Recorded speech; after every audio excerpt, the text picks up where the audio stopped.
Hello students and welcome to the PSBI students. तो आज हमारा क्लास 5 का जो हमारा चैप्टर 1 हम लोग पढ़ रहे थे प्लांट लाइफ के बारे में, मतलब कि पौधों का जीवन के बारे में, वो हमारा चैप्टर 1 का आज एक्सरसाइज हम लोग करने वाले हैं। चैप्टर हमारा ख़त्म हो चुका है, जो भी क्वेश्चन आंसर है उसको हम लोग कंप्लीट करने वाले हैं एक्सरसाइज को। ठीक है, यहाँ से हमारा एक्सरसाइज स्टार्ट है। तो एक्सरसाइज में देखिए फर्स्ट में हमारा जो है गिव वन वर्ड आंसर, मतलब कि आंसर जो देना है वो वन वर्ड में देना है। तो यहाँ पे फर्स्ट कहा गया plant need to keep their race alive by, मतलब कि जो पौधे हैं वो अपने वंश अपने प्रजाति को आगे जिंदा रखने के लिए कोई प्रोसेस करते हैं। उस प्रोसेस को क्या बोलते हैं? तो वो प्रोसेस हमारा क्या है? रिप्रोडक्शन है। क्या है?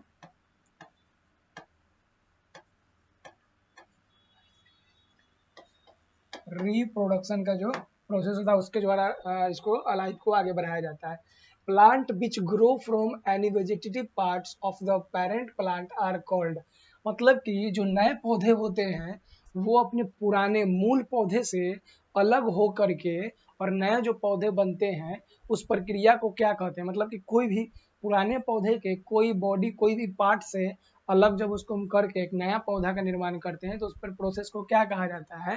तो वैसे प्रोसेस को याद कीजिए कि हम बताए थे दो प्रोसेस होता है। एक होता है जो बीज होता है, एक बीज के द्वारा पेड़ बनता है, और एक वेजिटेटिव प्रोडक्शन रिप्रोडक्शन यानी कि पौधे के किसी अंग के द्वारा। तो वैसे को पौधे के क्या होगा? पौधे के किसी वेजिटेटिव पार्ट्स किसी अंग के द्वारा होगा। इसको हम क्या बोलेंगे? इसको बोलेंगे वेजिटेटिव रिप्रोडक्शन।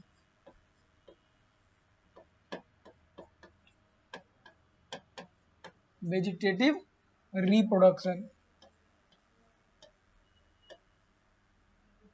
आप लोग साथ में नोट करते चलिएगा क्योंकि इसको अप डाउन करने में ये क्या होगा? मिट जाएगा।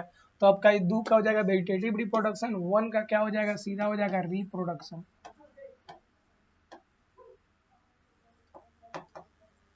रिप्रोडक्शन, ठीक है।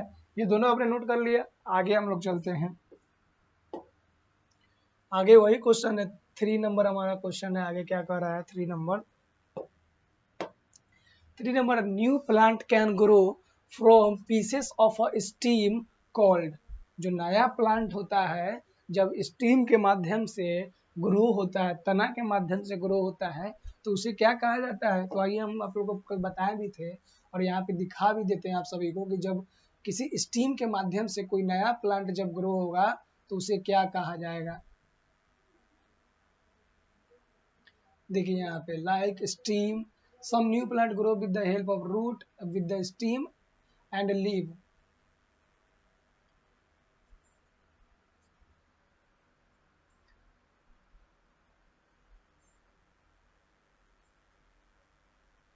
तो नया जो होगा किसके माध्यम से होगा? उसको भी किसके अंदर आ जाएगा? जब स्टीम के माध्यम से होगा, जब तना के माध्यम से। तना किसका बॉडी पार्ट्स है? तना तो पेड़ का ही बॉडी पार्ट्स है। तो उस बॉडी पार्ट्स को हम क्या बोलेंगे? उसको उसको हम लोग क्या बोल सकते हैं? Pieces of steam all called, क्या कौन सा हो जाएगा? ये वेजिटेटिव रिप्रोडक्शन ही होगा। क्या होगा?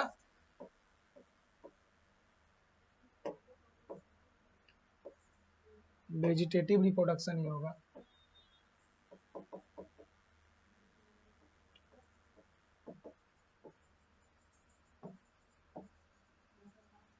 वेजिटेटिव रिप्रोडक्शन होगा, ठीक है। आप लोग पीछे से मिला लीजिएगा। नेक्स्ट हम लोग चलते हैं। Plant like lily and onion grow from underground steam called, जो मतलब कि वेजिट ओनियन होता है और क्या होता है? लिली होता है। ये भूमिगत जड़ के माध्यम से ग्रो करता है, तो उसको हम लोग क्या बोलेंगे? तो ओनियन का शेप कैसा होता है? बल्ब के जैसा, तो इसीलिए इसको क्या बोला जाता है? बल्ब बोला जाता है। क्या बोला जाएगा? बल्ब बोला जाएगा। फिर 5 नंबर है न्यू प्लांट, सॉरी इसका तो हो गया। New plant can grow from a pieces of a steam, मतलब तना के माध्यम से होता है, उसको क्या बोलते हैं? Vegetative reproduction.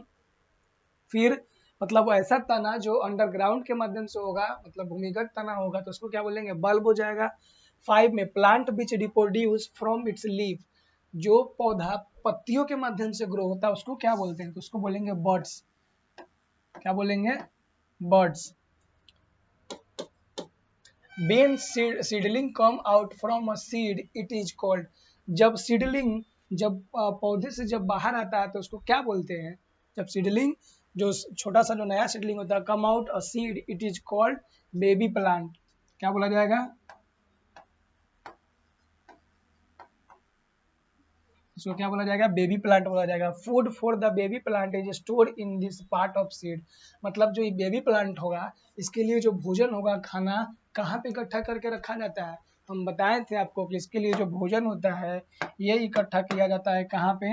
ये इकट्ठा किया जाता है सीड लीफ के द्वारा, सीड लीफ में, सीड लीफ में, यानी कि बीज पत्र में। तो इसको नोट कर लीजिए चारों को, ठीक है। यहाँ पे वेजिटेटिव रिप्रोडक्शन होगा,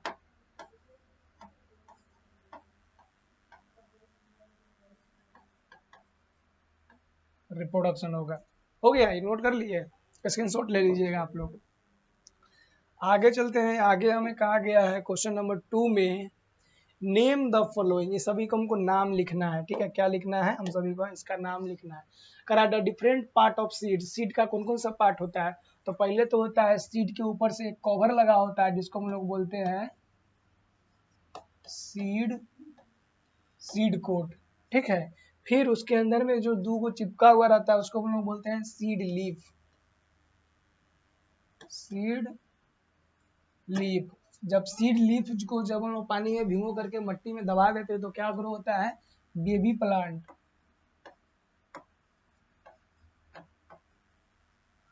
बेबी प्लांट। और इसी के ऊपर में क्या होता है? एक मतलब कि मूल पौधा बीज से ही निकलता है, बीज के बीच में, तो उसको हम लोग बोलते हैं पेरेंट प्लांट,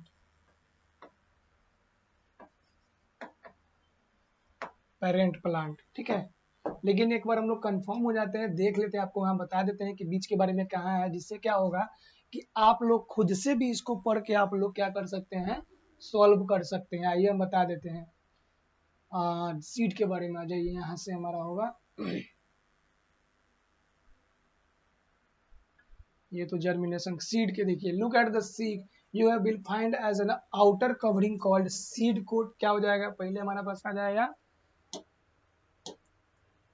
ये क्या है?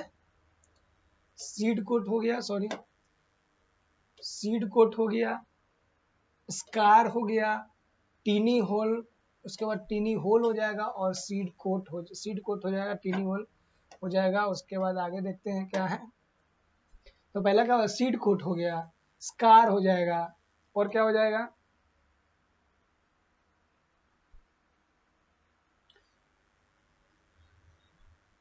सीड लीफ हो जाएगा।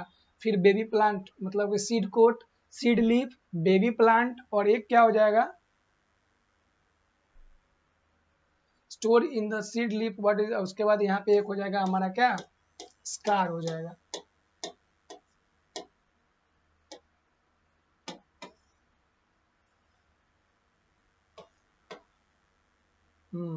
यहीं पे ना हम लोग थे। तो 2 नंबर हम लोग सॉल्व करते हैं, आप लोग ध्यान दीजिएगा यहाँ पे।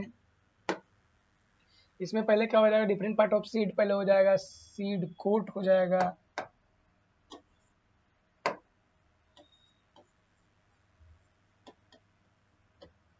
सीड कोट हो जाएगा, सीड लीफ हो जाएगा। उसके बाद क्या हो जाएगा? स्कार हो जाएगा, ये CAR, मतलब कि उसके ऊपर जो धब्बे होते हैं बीज के ऊपर। और एक क्या हो जाएगा हमारे पास? थर्ड ये हो जाएगा बेबी प्लांट,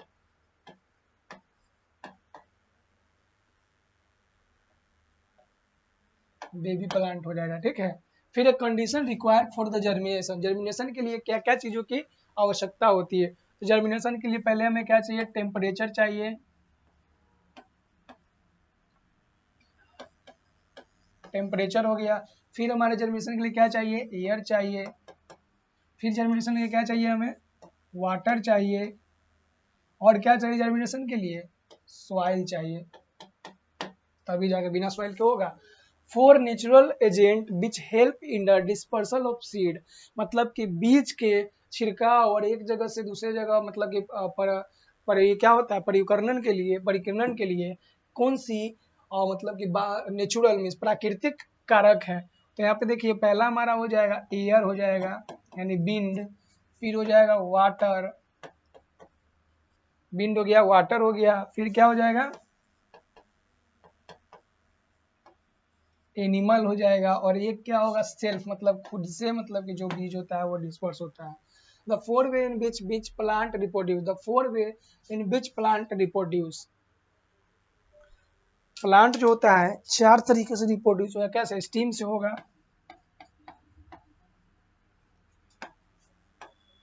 रूट से होगा, स्टीम से हो जाएगा, रूट से हो जाएगा, और किससे हो जाएगा? स्टीम हो गया, रूट हो गया, लीफ हो गया, लीफ, और दूसरा चौथा क्या हो जाएगा? सीड, मतलब बीज के माध्यम से। तो इसको आप लोग स्क्रीनशॉट ले लीजिए या फिर नोट कर लीजिए, हम लोग आगे बढ़ेंगे। ये हो गया है 2 नंबर, इसको स्क्रीनशॉट ले लीजिए। चलिए आगे चलते हैं क्वेश्चन नंबर 3 की ओर। आंसर द फ्लोइंग क्वेश्चन कहा गया है, ठीक है। अब कह रहा है व्हाट इज जर्मिनेशन, जर्मिनेशन क्या है? तो जर्मिनेशन क्या है, आइए हम यहाँ से टिक करवा देते हैं आप सभी को। जर्मिनेशन होता क्या है?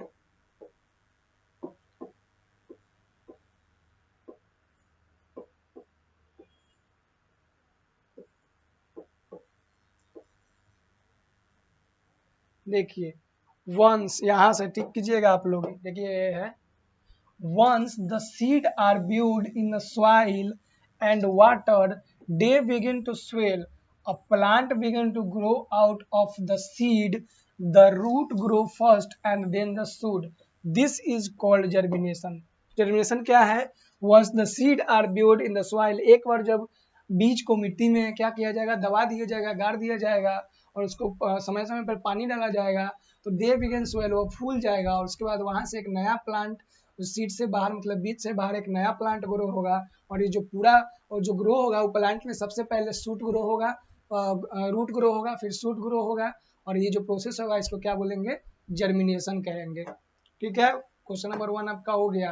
क्वेश्चन नंबर 1 जो है आपका यहाँ से यहाँ हो जाएगा, ठीक है, यहाँ से लेकर के यहाँ से लेकर के यहाँ तक, ठीक है। एक बार स्क्रीनशॉट ले लीजिए क्वेश्चन नंबर 1,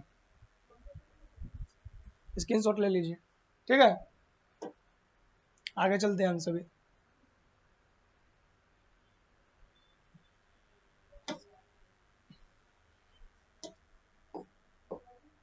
दूसरा क्वेश्चन है what is meant by dispersal of seed, मतलब कि बीज के प्रकीर्णन से आप क्या समझते हैं, ठीक है।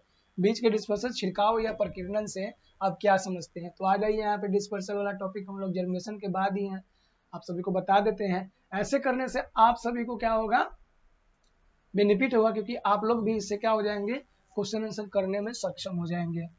डायरेक्ट लिखवाने का तो भी हम लिखवा सकते हैं, लेकिन कि आपको पता चलना चाहिए कि कैसे, किस टाइप से क्वेश्चन आंसर को किया जाता है, किस टाइप से खोजा जाता है। What is the dispersal of seed? Seed need to reach the ground to grow into a new plant. They travel in a different way. Some fall straight to earth, others are carried by explosion, wind or water, or by birds and other animals. So the traveling of seed over a wide area is called the dispersal of seeds. तो हमारा 2 का यहाँ से answer हो जाएगा। Answer क्या हो जाएगा हमारा 2 का? Seed need to reach ground, मतलब बीज को है, जमीन को, बिना जमीन के छुए बीज ग्रो नहीं कर सकता है, तो उसको आवश्यकता होता है नया प्लांट को ग्रो करने के लिए कि बीज जो है जमीन को टच करे। जब टच करेगा तो टच करने का बहुत सारा तरीका है। पहला तो क्या है, एक तो पेड़ से टूट करके डायरेक्ट जमीन पे बीज गिर जाएगा, दूसरा क्या होगा? एक्सप्लोजन यानी विस्फोट के माध्यम से, फिर विंड मतलब हवा के माध्यम से, फिर पानी के माध्यम से, और फिर किसी जीव जंतु के माध्यम से। इतना तरीका से जो डिस्पर्सल होता है सीड का। ये हमारा क्वेश्चन नंबर 2 का आंसर रहा। चलते हैं क्वेश्चन नंबर 3 हम देख लेते हैं हम लोग की क्वेश्चन नंबर 3 क्या हम लोग का कर रहा है।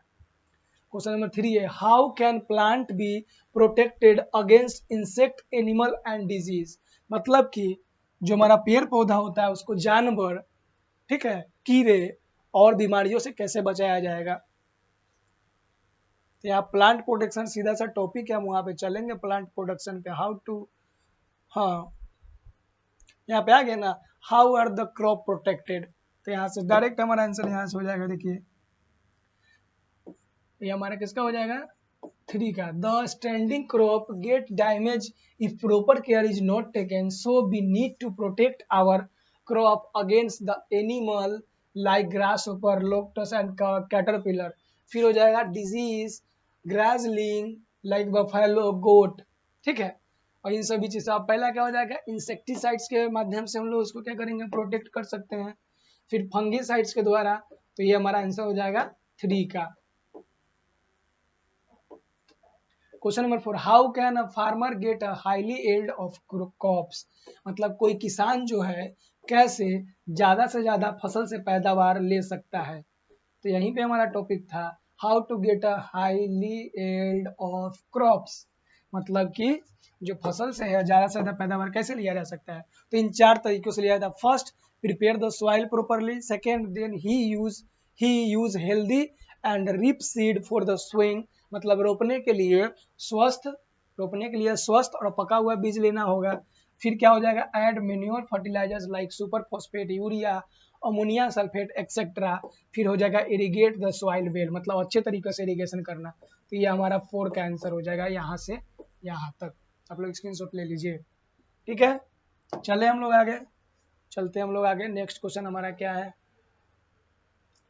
तो यहाँ 4 तक 3 नंबर क्वेश्चन हो गया, 1 2 3 4 तक हो गया हमारा। अब हम लोग चलिए 4 number fill in the blanks है। आइए करते हैं फिल इन दी ब्लैंक्स हम लोग। Seed disperse by wind have, अब जो बीज होता है विंड के माध्यम से डिस्पर्स होता है, उसमें क्या क्या चीजें होती है। तो उसमें क्या होती है, यहाँ पे हम लोग देखते हैं डिस्पर्सल बाय विंड, विंड से जब होगा तो उसमें क्या क्या होगा, डिस्पर्सल टॉपिक में हो जाएगा। देखिए डिस्पर्सल कंडीशन फॉर द, यहीं पे आएगा, देखिए dispersal, some seeds have wings और हेयर ऑन देम, क्या होता है किसी ने कुछ बीज के ऊपर हेयर और क्या होता है, हेयर होता है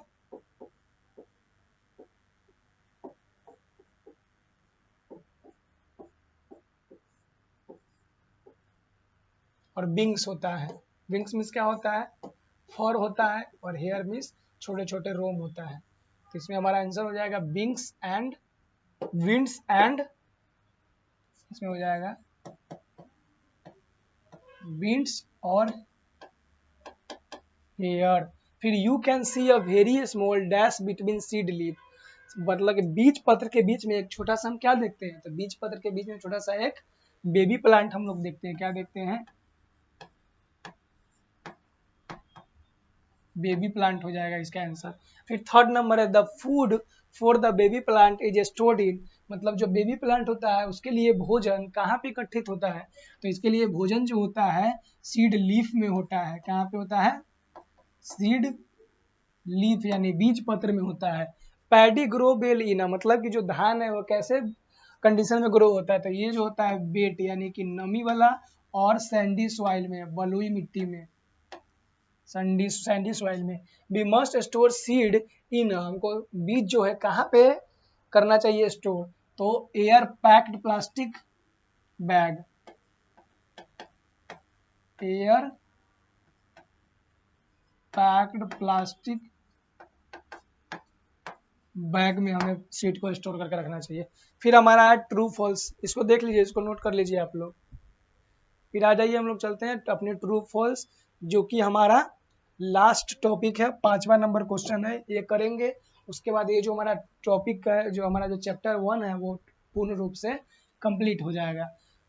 कहा गया coconut is disperse by water, मतलब कि जो नारियल जो है वो पानी के माध्यम से एक जगह से दूसरी जगह डिस्पर्स होता है, तो होता है क्योंकि पानी में गिरता है, उसका शेप होता है पानी में फ्लोट करके, मतलब तैर के एक जगह से दूसरे जगह चला जाता है। तो ये हो जाएगा ट्रू, क्या हो जाएगा, ट्रू, ट्रू हो जाएगा। Potato grow from a steam cutting, मतलब आलू जो होता है तने को काट करके रोपा जाता है, तो सही बात है, आलू को काट करके तब खेत में रोपा जाता है, ये भी ट्रू हो जाएगा, ठीक है। फिर 3 number, food for the baby plant is stored in a seed leaf, seed leaf, ठीक है, बीज पत्र में जो होता है बेबी प्लांट के लिए फूड स्टोर होता है। Seed grow immediately after they land on the soil, नहीं, जब बीज को हम जमीन में मतलब मिट्टी में रोपते हैं तो तुरंत ग्रो हो जाता है, नहीं, कुछ समय लेता है, तो ये गलत हो जाएगा, ये फॉल्स हो जाएगा। एफ ये क्या हो जाएगा हमारा, फॉल्स हो जाएगा, फॉल्स हो जाएगा, ठीक है। अब आ जाइए क्वेश्चन नंबर हमारा 5, plant scatter their seeds over a bind a wide area for their healthy growth, हाँ सही बात है, मतलब कि जो पौधा होता है अपने क्या होता है, बीज को एक वाइड मतलब कि एक पूरा अपने एक एरिया में क्या होता है डिस्पर्स करता है एक हेल्दी ग्रोथ होने के लिए। ये भी ट्रू हो जाएगा। Crop are protected from insect by spraying DDT. सही बात है, डीडीटी क्या होता है, डाइक्लोरो डाइफेनॉल टेट्राक्लोराइड, मतलब जो एक कीटनाशक होता है, इसके छिड़काव से हम लोग अपने प्लांट को प्रोटेक्ट कर सकते हैं कीड़ों से। ठीक है, ये क्या है, dampness has no effect on store grain. Dampness मतलब कि अगर ग्रेन को हम लोग स्टोर करते हैं तो इससे क्या डैम्पनेस एक इफेक्ट होता है, इफेक्ट होता है, ये भी क्या हो जाएगा, ट्रू हो जाएगा। The standing crop get damage if proper care is not taken against insect and animals. कह रहा है कि जो हमारे खेत में जो फसल लगा हुआ है वो डैमेज हो जाएगा किससे, कीड़े और जानवर से, अगर उसे हम प्रॉपर तरीके से बचाव नहीं करेंगे तो। सही बात है, जब हम उसको बचाव नहीं करेंगे तो क्या हो जाएगा, वो कीड़े और जानवर उसको क्या करेंगे, क्षति पहुंचा देंगे और ये क्या हो जाएगा, डैमेज हो जाएगा। तो ये हमारा जो चैप्टर का जो क्वेश्चन आंसर था ये कंप्लीट हो चुका है। ठीक है, चैप्टर 1 का। अगले क्लास में हम लोग मिलेंगे नए चैप्टर नए अंदाज से और एक बेहतरीन से क्लास लेकर के आपसे मिलेंगे। तब तक के लिए धन्यवाद, मिलते हैं हम लोग नेक्स्ट वीडियो में। और वीडियो पसंद आया हो तो लाइक कर दीजिएगा, शेयर कर दीजिएगा।